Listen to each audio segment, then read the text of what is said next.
गंगा भारत की पवित्रतम नदी मानी जाती है।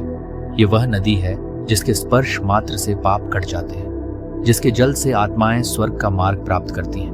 गंगा केवल एक प्राकृतिक धरोहर नहीं बल्कि एक आध्यात्मिक सेतु है जो पृथ्वी और स्वर्ग को जोड़ती है। लेकिन क्या आप जानते हैं कि गंगा को स्वर्ग से पृथ्वी पर कौन लाया? यह कहानी है राजा भगीरथ की, जिनकी कठिन तपस्या ने गंगा को स्वर्ग से पृथ्वी पर अवतरित कराया। लेकिन यह कार्य इतना सरल नहीं था। इसके लिए उन्हें पहले ब्रह्मा जी फिर स्वयं भगवान शिव को प्रसन्न करना पड़ा।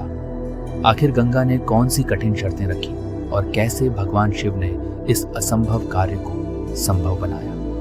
इन सभी रहस्यमयी और प्रेरणादायक घटनाओं को जानने के लिए वीडियो पर अंत तक बने रहें। अयोध्या के राजा सगर सूर्यवंश के प्रतापी राजा थे। वे धार्मिक प्रवृत्ति के थे। एक दिन उन्होंने एक अश्वमेध यज्ञ करने का निश्चय किया। यज्ञ का घोड़ा पूरे संसार में विचरण करेगा और जो कोई इसे रोकने का प्रयास करेगा उसे युद्ध करना होगा। कि राजा इंद्र को यह बात सहन नहीं हुई और इंद्र ने यज्ञ के घोड़े को चुरा लिया। राजा सगर ने अपने 60,000 पुत्रों को घोड़े की खोज के लिए भेजा। वे घोड़े को खोजते खोजते कपिल मुनि के आश्रम तक पहुंच गए। उन्हें यज्ञ का घोड़ा वहां बंधा हुआ दिखाई दिया।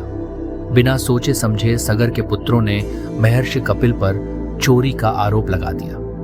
महर्षि कपिल ध्यान में लीन थे, लेकिन जब उन्होंने यह अपमानजनक आरोप सुना तो उनका तपोबल जागृत हो गया। उनके क्रोध से 60,000 पुत्र भस्म हो गए। जब राजा सगर को यह बात पता चली तो उन्हें गहरा दुख हुआ।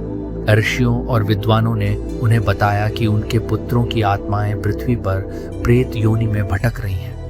उनकी आत्मा को तभी मुक्ति मिलेगी जब गंगा का पवित्र जल उनके भस्मावशेषों को स्पर्श करेगा।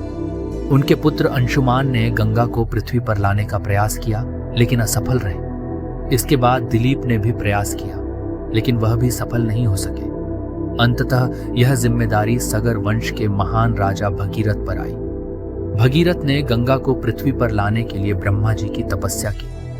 ब्रह्मा जी मान गए और गंगा को आदेश दिया कि वह पृथ्वी पर जाए और वहां से पाताल लोक जाए, ताकि भगीरथ के वंशजों को मोक्ष प्राप्त हो सके।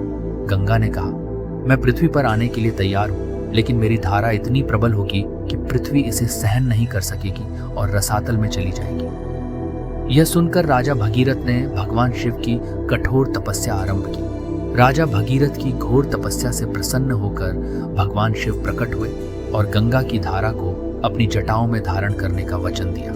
जब गंगा पृथ्वी पर अवतरित हुई तो भगवान शिव ने उनकी प्रचंड धारा को अपनी जटाओं में समेट लिया।